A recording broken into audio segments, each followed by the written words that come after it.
Hello guys, আসসালামু আলাইকুম guys. আপনারা কেমন আছেন? আমি কুলসুম রান্নাঘরের থেকে বলতেছি গাইস। আজকে একটি রেসিপি নিয়ে আসছি।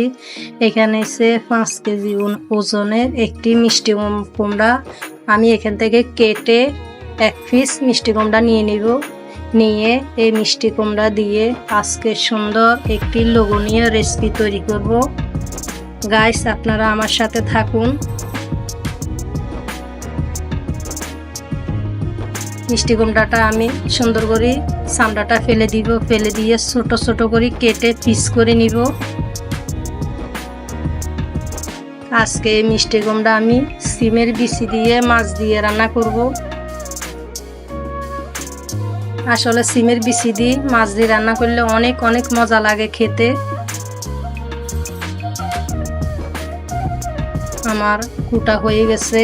মিষ্টি কুমড়াগুলো ধুয়ে নিয়েছি আমি।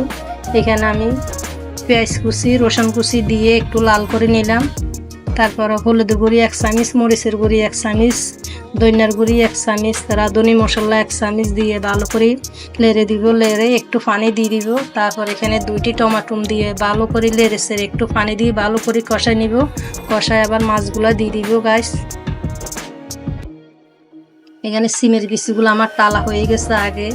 এখন ঠান্ডা করি একটু আমি চামড়াগুলো ছিলে ফেলে দিব। ফেলে দিয়ে সুন্দর করে ধুয়ে এখন আমি মাছগুলো তুলে সিমের বিচিগুলো দিয়ে দিব।